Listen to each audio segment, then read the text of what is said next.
Welcome to Suman TV. నేను మీ Suman TV Nag. So జనరల్గా నేను రామ్ గారు విజువలైజేషన్ 2.4 హ్యాపీ మనీ కాంటెంట్ చేసేటప్పుడు ఒక మనిషి బ్రెయిన్ అంటే తెలివితో పాటు డబ్బును కూడా ఎలా సంపాదించవచ్చు, ఏ టాలెంట్ వాళ్ళలో బలంగా ఇన్ఫ్లుయెన్స్ చేస్తుంది అనుకునేటువంటి సిరీస్ మాట్లాడుకునేటప్పుడు అందులో న్యాచురలిస్టిక్ తెలివి ప్లస్ డబ్బు సంపాదించేటువంటి న్యాచురలిస్టిక్ ఒక్కొక్క క్యారెక్టరిస్టిక్స్ అండ్ ట్రైట్ ఉండేటువంటి ఒకటి ఉంటుంది ప్రతి మనిషికి. అది ఇన్బిల్ట్ ఎలా ఉంటుంది అనేటువంటిది. సో ఈరోజు మనం రామ్ గారి మాటలో తెలుసుకుందాం. అండ్ ప్రీవియస్ వీడియోస్ అయితే ఉంటాయి, వాటిని మళ్ళీ మీరు చూడండి. సిరీస్ కిందకి చేశాము. మనీ మీద ఫోకస్ చేయొచ్చా, టాలెంట్ మీద ఫోకస్ చేయొచ్చా అనేటువంటి ఆలోచన అయితే డెఫినెట్గా వస్తుంది. So coming to subject, hello Ram sir. Hi Naraju. Thank you so much for the content. And naturalistic talented ఉంటారు కొంతమంది. సో వాళ్ళు ఏ విధంగా అర్న్ చేస్తారు? ఈ విజువలైజేషన్ 2.4 హ్యాపీ మనీలో ఏం చెప్తారు? నారాజు, హోవార్డ్ గార్డ్నర్ గురించి మనం ఇంతకుముందు మాట్లాడాం. ఆయన మొదట్లో ఏం చేశాడంటే 7 ఇంటెలిజెన్సెస్ మాత్రమే ఐడెంటిఫై చేశాడు. ఇటీవలే 1984 ఆ ప్రాంతంలో ఆయన మనిషికున్న తెలివితేటల్లో కేవలం mathematics, musical, interpersonal, intrapersonal, visual, spatial ఇవన్నీ మాట్లాడాం. కానీ ఇంపార్టెంట్ ఏంటంటే నేచర్తో కనెక్ట్ అవ్వడం కూడా ఒక తెలివే.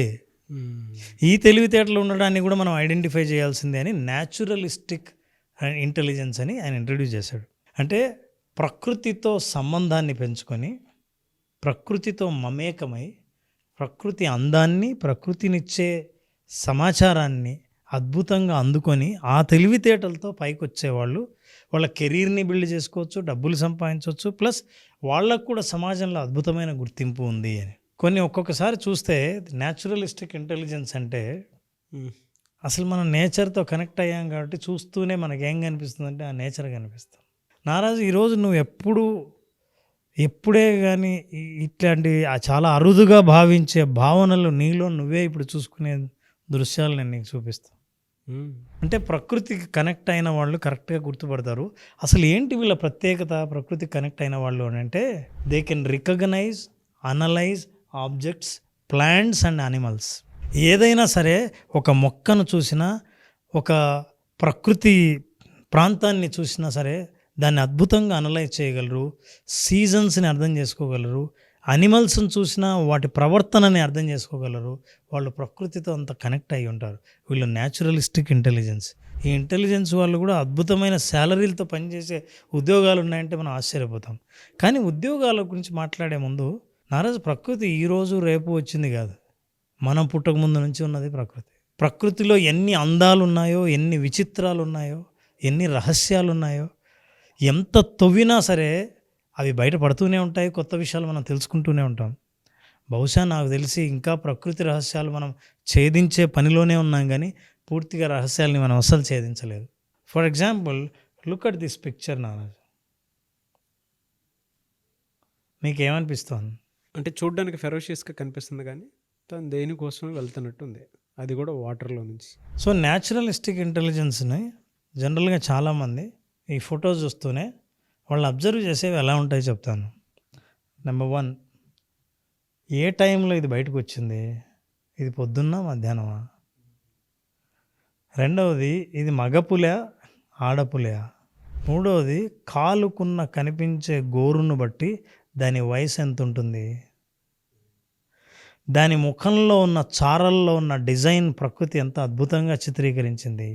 ఇప్పుడు నీళ్ళల్లోకి దిగుతున్న పులి వేట కోసం దిగుతోందా, స్నానానికి దిగుతోందా? కళ్ళల్లో అగ్రెసివ్నెస్ ఉందా, ప్రశాంతత ఉందా? ఇవన్నీ అబ్జర్వ్ ఒక్క క్షణంలో చూసి కనిపెట్టగలరు న్యాచురలిస్టిక్ ఇంటెలిజెన్స్ ప్రకృతి ప్రేమికులు. నారాజు, అసలు ప్రకృతితో కనెక్ట్ అవ్వని వాళ్ళు ఎవరు ఉండరు. అవ్వలేదంటే వాళ్ళు జీవించట్లేదని అర్థం. అంతే కదా సార్. అసలు కొన్ని ప్రకృతి దృశ్యాలు చూస్తే ఎన్ని మనోభావాలు మారుతాయో. ఇది ఎందుకు తెలుసుకోవాల్సిన అవసరం ఉందంటే, మనం చూపించే ముందు నేను చెబుతాను, చాలా లాస్ మనం సంపాదించాలనుకున్నా, ఏదైనా సాధించాలనుకున్నా, మేనిఫెస్టేషన్ గురించి మాట్లాడాలనుకున్నా, ఈ లాస్ అన్నీ వచ్చినవి ప్రకృతి నుంచే. ప్రకృతిని అర్థం చేసుకోకుండా మానవ ప్రకృతిని అర్థం చేసుకోవడం చాలా కష్టం.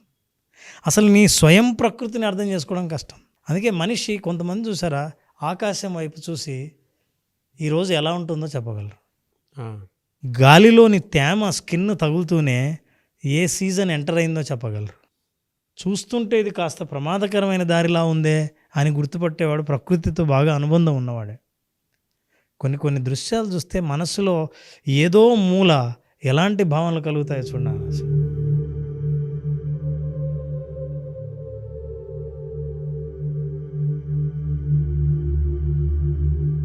ఈ దృశ్యాలు చూసినప్పుడంతా మనం అక్కడ ఉంటే ఎలా ఉంటుంది, అసలు ఆ వాతావరణం ఎలా ఉంటుందని బ్రెయిన్ స్టార్ట్స్ ఫీలింగ్ ఇట్. మనం దాదాపు అక్కడికి ప్రయాణిస్తాం. ఇది చూసిన ప్రతి ఒక్కరి మనసు పులకింపకుండా అస్సలు ఉండదు, ప్రశాంతత పొందకుండా ఉండదు. ఎంతటి ఒత్తిడికి గురైన వాడైనా సరే ఈ దృశ్యం చూస్తూనే ఒత్తిడి ఇచ్చే ఆలోచనల నుంచి నేరుగా అక్కడికి వెళ్ళిపోతాడు. మంచిగా మంచు పడుతున్నటువంటి టైం ఇలా ఉంది. ఇదంతా ప్రకృతి, ఆ రంగులు, ఆ డిజైను ఎవరు డిజైన్ చేశారు చెప్పండి? వీటిని గుర్తుపట్టి ప్రతి చిన్న డీటెయిల్ని అబ్జర్వ్ చేసి అసలు జీవితం అంటే ఇది కదా అని అబ్జర్వ్ చేస్తారు. ప్రకృతిలో చెట్లే కాదు, ఆకాశమే కాదు, నీళ్ళే కాదు, పర్వతాలే కాదు, జంతు సంపద, పక్షి సంపద, క్రిమి కీటకాలు కూడా అందంగా కనిపిస్తాయి. సీతాకోక చిలుకలు అట్లా పూల మీద వాళ్తూ ఉంటే, అట్లా కూర్చొని చూస్తూ ఉంటే ఎంతసేపు అయినా సరే అదే కదా జీవితం అంటే. And you will have to see animals also.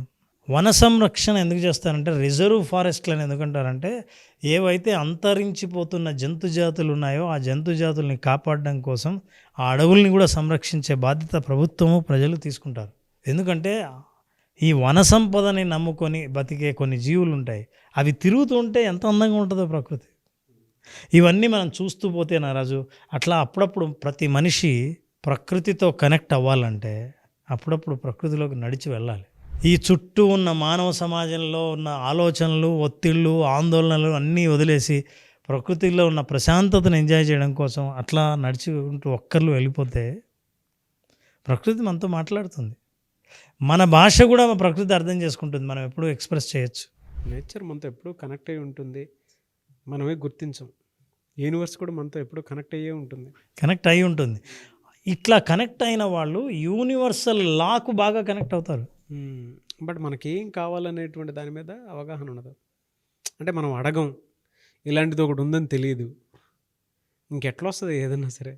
అందుకే కొంతమందికి ఇంట్యూషన్స్ అంటారు చూడారా, ఇంట్యూషన్స్ని ఇమ్మీడియట్గా క్యాచ్ చేయగలరు. ఏదో జరగబోతోంది అన్న విషయం ఎట్లా తెలుస్తుందంటే, you know that vibration, you will connect with the vibration, you will connect with the frequencies. ప్రకృతిలో మనం చూసినప్పుడు కొన్ని చాలా అమాయకంగా అందంగా కనిపిస్తాయి. ఇలా చూడండి, ఎంత అదృష్టం ఉండాలి. ఈ కాసేపు అయినా ఇవన్నీ మనం దృశ్యాలు చూడగలుగుతున్నామంటే, ప్రతి సీజన్లో ఒక రోజు 24 గంటల్లో, ఒక తెల్లవారుజాము, ఒక మధ్యాహ్నం, ఒక సాయంత్రం, ఒక పొద్దున, ఏ టైం చూసినా, ఈవెన్ అర్ధరాత్రి చూసినా సరే, వర్షం కురిసే రాత్రిలో అర్ధరాత్రి దృశ్యం ఎంత అద్భుతంగా కనిపిస్తుంది. ఇది వర్షాకాలం. వర్షాకాలంలో ఇట్లాంటి దృశ్యాలు చూసినప్పుడు ఎంత మనసు ఆనందంగా ఉంటుంది. అయితే ఇవే కాకుండా ఇది మనం అందం గురించి మాట్లాడాం, భావుకత్వం గురించి మాట్లాడాం. అయితే ఈ ప్రకృతిని కాపాడడానికి చాలామంది ప్రపంచవ్యాప్తంగా పాపులర్ అయిన ఎన్విరాన్మెంటల్ సైంటిస్టులు ఉన్నారు. పర్యావరణ శాస్త్రవేత్తల్లో ప్రముఖుల్లో ఇంతమంది ఉన్నారు. పచౌరీ గారికి నోబెల్ ప్రైజ్ వచ్చింది, ఇండియన్ ఎన్విరాన్మెంటలిస్ట్గా. నోబెల్ ప్రైజే, నోబెల్ పీస్ ప్రైజ్ వచ్చింది ఆయనకి. చార్లెస్ డార్విన్, మనందరికీ తెలుసు, ది ఆరిజిన్ ఆఫ్ స్పీసీస్, మానవ పరిణామ సిద్ధాంతాన్నే చెప్పాడు. అసలు ప్రకృతిలో మార్పులు ఎలా జరిగాయి, మార్పు ప్రకారం జీవులు ఎట్లా మారిపోయాయి అనే సిద్ధాంతీకరించినవాడు చార్లెస్ డార్విన్. మనేకా గాంధీ, ఆవిడ కూడా ప్రకృతి ప్రేమికురాలు, పర్యావరణ శాస్త్రవేత్త, మేధా పాట్కర్. వీళ్ళందరూ ప్రకృతిని అన్నింటినీ నాశనం చేసి ప్రాజెక్టులు కడుతుంటే ఆపేసి ప్రజలందరితో ఉద్యమాలు చేసి చాలా పాపులర్ అయిన వాళ్ళు. ఎవరో ఎందుకు నారాజు, మనం చెప్పుకోవాలంటే మన తెలంగాణలో వనజీవి డాక్టర్ దరిపల్లి జానకిరామయ్య, ఆయన వనజీవి రామయ్య అని బాగా పేరు. అట్లా తలకు పెట్టుకొని 1,000,000 మొక్కలు నాటాడంటే ఆశ్చర్యపోం. ప్రకృతితో ఎంత ప్రేమ, ఎంత సంబంధం, కాపాడాలనే బాధ్యత ఎంత ఉంటే అంత చేయగలరు. సో ఈ విషయం ఎందుకు చెప్తున్నానంటే, వీళ్ళందరూ ఏదో అమాయకంగా సేవ చేసుకుంటా పోలేదు. అట్లాంటి పెద్ద ఆయన ఏం చేశాడు, ఆయనకు రాష్ట్రపతి అవార్డు వచ్చింది 1,000,000 మొక్కలు నాటినందుకు.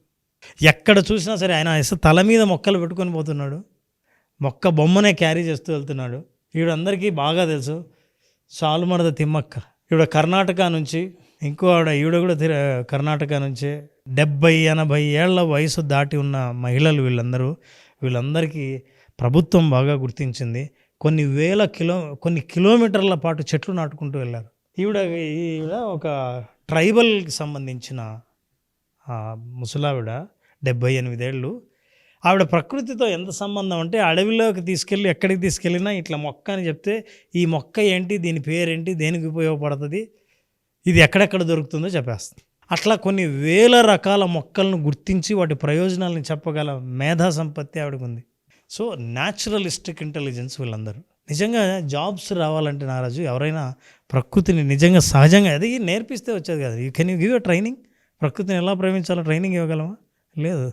సహజంగా వచ్చే తెలివితేటలు, సహజంగా ప్రకృతితో ఆనందంగా గడిపి ప్రకృతికి తన బాధలన్నీ చెప్పుకోగలిగిన న్యాచురలిస్టిక్ ఇంటెలిజెన్స్ ఉన్నవాళ్ళు, వాళ్ళకున్న కెరీర్లు environmental science, agricultural, zoology, botany, conservations, వీళ్ళు ప్రపంచమంతా పర్యటించే అవకాశం వీళ్ళందరికీ వస్తుంది. ఎన్వైరన్మెంటలిస్ట్కి జీవాలని ఎక్కడైనా కాపాడడం కానీ, జూలో వాటిని జంతు సంరక్షణ చేయడం కానీ, అట్లాగే అమాయకంగా ఉన్న మూగజీవాలకు సేవ చేయడంలో కానీ వీళ్ళందరూ ఉంటారు.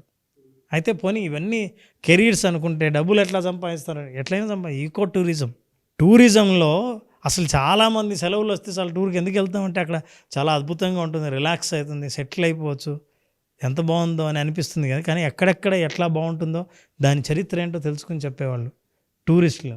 రన్నింగ్ ఏ ఫామ్ హౌస్లు, ఆర్గానిక్ ప్రొడ్యూసర్స్ బిజినెస్.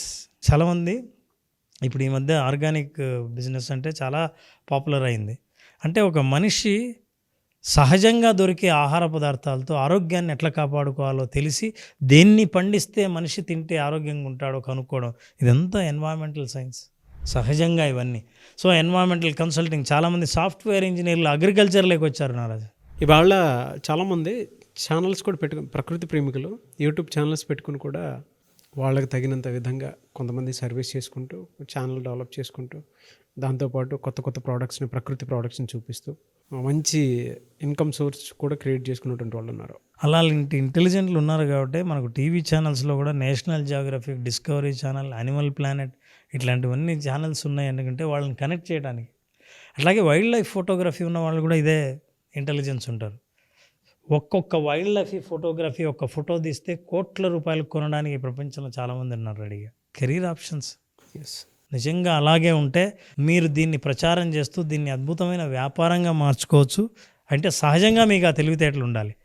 ఉన్నవాళ్ళు ప్రకృతి ప్రేమికులైతే మీకు అద్భుతమైన భవిష్యత్తు ఉంది. మీరు ప్రకృతితో కనెక్ట్ అయితే మేనిఫెస్టేషన్ కూడా మీకు చాలా ఈజీ అవుతుంది. ఎస్, గ్రేట్ నాలెడ్జ్ అండి. Thank you sir, thank you so much Ram garu. Thank you Naraj. But ఒకటి మాత్రం చెప్పగలుగుతాను, ఇంటెలిజెన్స్ పాయింట్లో మీరు నేను చేసినటువంటి కాంటెంట్ నాకు తెలిసి తెలుగు యూట్యూబ్ ఛానల్స్లో ఎక్కడా కూడా లేదు. అదైతే ట్రూ. ఒకవేళ ఉన్నా ఇలా ఎగ్జిక్యూట్ చేసే కాంటెంట్ అని చెప్పొచ్చు అని మాత్రం టఫ్.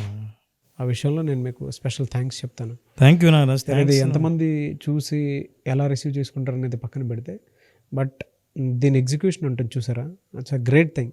ఒక రైటర్గా నాకు తెలుసు ఒక కాంటెంట్ని డిజైన్ చేసేటప్పుడు ఎలా ఉంటుంది, ఎంత రీసెర్చ్ ఉంటుంది దాని వెనక. ఏది కూడా ఊరికే రాదు కదా. బట్ అది డిజైన్ చేసి ఆడియన్స్కి దీనివల్ల కలిగేటువంటి బెనిఫిట్స్ చెప్పే ప్రాసెస్ ఉంటుంది చూసారా, మన సబ్స్క్రైబర్స్కి కంటెంట్ బెనిఫిట్స్, అది చాలా ఇంపార్టెంట్. అందుకే వాళ్ళు ఖచ్చితంగా దీన్ని చూడాలనుకునే వాళ్ళు కూడా ఉంటారు నారాజ్. అవునవును, వాళ్ళకే మనం కనెక్ట్ అవుతాం. అర్థం కాని వాళ్ళకి మనం ఏం చేయలేము. అందుకే విజువలైజేషన్ వల్ల తెలుగు రాష్ట్రాల్లో సంచలనం. విజువలైజేషన్ అంటే రామ్ గారు అసలు మైండ్లోకి వచ్చేస్తారు, హార్ట్ కనెక్ట్ అయ్యేలా మాట్లాడగలుగుతారు అనేటువంటి. Thank you Naraj. విజువలైజేషన్ 2.4 దాన్ని తగ్గట్టే ఉంది. And happy money. సో మన బ్రెయిన్ బ్యాంక్ బ్యాలెన్స్ వైపు ఏ విధంగా మొగ్గు చూపుతుంది న్యాచురలిస్టిక్గా అని చెప్పడానికి మాత్రం ఈ videos the best example. Thank you so much Ram sir. Thanks. Thank you. Visualisation 2.4 happy money classes ఎప్పుడు ఉండే అవకాశం ఉంటుంది నారాజు? ఆగస్టు 12వ తేదీన మనం ఈసారి స్పెషల్గా కొత్త కంటెంట్తో చాలామంది సైకలాజికల్గా ఆలోచించరు. అంటే సైకలాజికల్గా మేనిఫెస్ట్ చేయటం కోసం మన మైండ్ సెట్ని ఎలా మార్చుకుంటే జీవితం ఎలా మారుతుంది, మనీ హ్యాపీ మనీగా ఎలా తయారవుతుంది, హ్యాపీగా మీరు మీ జీవితంలోకి మనీని ఎట్లా ఆహ్వానించాలి, ఇట్లాంటి విషయాలను తెలుసుకోవాలని అనుకుంటే ఈసారి 7 రోజుల ప్రోగ్రాంతో కొత్త కంటెంట్తో ఆగస్టు 12వ తేదీన ప్రోగ్రాం స్టార్ట్ అవుతుంది. ఎవరైనా సరే ఇందులో రిజిస్టర్ చేసుకున్న వాళ్ళకి ప్రత్యేకంగా ఇంతకుముందు ఎప్పుడూ తెలియని కొత్త విషయాల లేటెస్ట్ సబ్జెక్ట్. దీనికి సంబంధించి ఇంతవరకు ఎవరు మాట్లాడి ఉండరు. ముఖ్యంగా హ్యాపీ మనీ విజువలైజేషన్ ఏరియాలో కొత్త అనుభవం కోరుకునే వాళ్ళు ఖచ్చితంగా ఈ ప్రోగ్రాం అటెండ్ అవ్వాల్సిందే. ఆ అనుభవంతో వాళ్ళ భవిష్యత్తుని దృశ్యీకరించుకోగలరు. ఆ అవకాశాన్ని ఇచ్చే ప్రోగ్రాం ఇది. August 12th. మీ బ్రెయిన్ బ్యాంక్ బ్యాలెన్స్ వైపుకి ఎలా వెళ్తుంది, దాన్ని ఎలా నిలబెట్టుకోవాలి, అండ్ మీ మైండ్ని ఎలా షిఫ్ట్ చేస్తే మీరు అనుకున్న జీవితానికి మారుతారు అనుకుని చెప్పడానికే విజువలైజేషన్ 2.0 హ్యాపీ మనీ చాలా బాగా ఉపయోగపడుతుంది. So August 12th batch start అవుతుంది. ఆసక్తి కలిగిన వారు ఎవరన్నా సరే స్క్రీన్ మీద మీ కాంటాక్ట్ నెంబర్ కనిపిస్తుంది, దాన్ని మీరు కాల్ ఆర్ మెసేజ్ వాట్సాప్ చేసి వెంటనే ఎన్రోల్ చేసుకోండి. ఒకవేళ మీ కాంటాక్ట్ నెంబర్ కనెక్ట్ అవ్వట్లేదు అంటే మిస్టర్ నాగ్ అఫీషియల్ 1 అని నా ఇన్స్టాగ్రామ్ ఐడి ఉంది, దానికి మీరు పర్సనల్ మెసేజ్ పెట్టినా కూడా నేను రామ్ గారి టీంకి ఫార్వర్డ్ చేస్తాను. ఆ విధంగానే సరే మీరు అప్రోచ్ అవ్వచ్చు.